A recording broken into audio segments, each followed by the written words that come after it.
Allah says in the Quran, if you fall or go through any pain or hardships, they also go through hardships. Meaning, whether you're a believer or not, everyone goes through hardships. Everybody feels pain in the same way. You're both human. Don't think that you, because you're a believer, that Allah is going to send 1,000 angels to lift you and protect you from everything. No, you are the same as everyone else. We are all in a test in this world.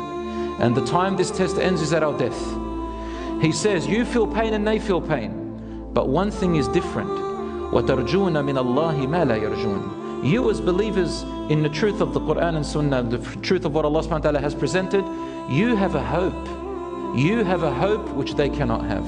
And I've heard on social media so many non-Muslims and even atheists are now coming up and saying, we have chosen now to read the Quran. You'll say, I'm an atheist, but I've chosen to read the Quran. Why?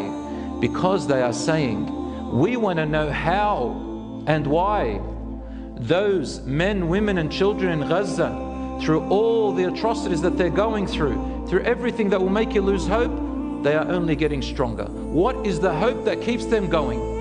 We want to read this Quran. We want to know, how are they facing persecution and oppression and pain? Their children are being massacred and chopped to pieces in front of them, yet they stand even stronger in their iman. We want to know what the secret is, because they don't know what the secret is. Most people who become atheists is not because logically they were not convinced. That's only part of the reason. But it's because they cannot understand the meaning of suffering and why God would create people with suffering on this earth. They can't explain it, they can't interpret it. Whereas, did you know that Islam is the only religion which emphasizes to embrace suffering and to love it? We look at it positively, suffering. The mindset is different. Because when you look at suffering in a positive light, you know that Allah is putting you through this hardship for a reason. And that hardship is your test for the hereafter. Or there is good that's going to come out of it, or Allah has a plan, or you're learning from mistakes that you made. A Muslim never looks at suffering in a negative light. If you do, then you are punishing yourself. Don't ever ask the question, how do I know if Allah is punishing me or not? That's a wrong question. The question is, how should you be facing that suffering? Which will determine if it becomes a punishment or a blessing for you. It's you. It was always been you. It's never been Allah, it's you. Allah gives you them as a blessing in disguise. Didn't you hear when Allah says, Inna ma'al usri yusran, inna ma'al usri yusra. As a matter of fact, indeed, with every one hardship, there are many eases. And Allah repeats it again. With every hardship, there are many eases. Meaning, suffering is a blessing in disguise.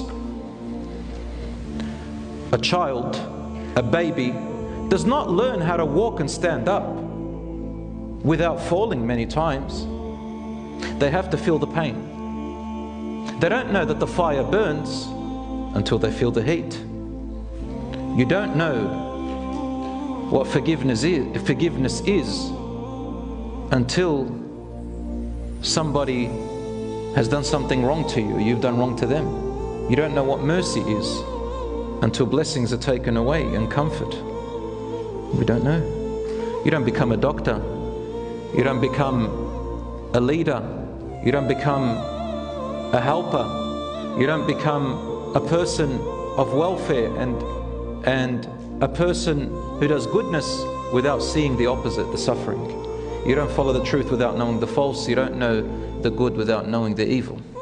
Brothers and sisters, Allah subhanahu wa ta'ala has created us in this world for a test.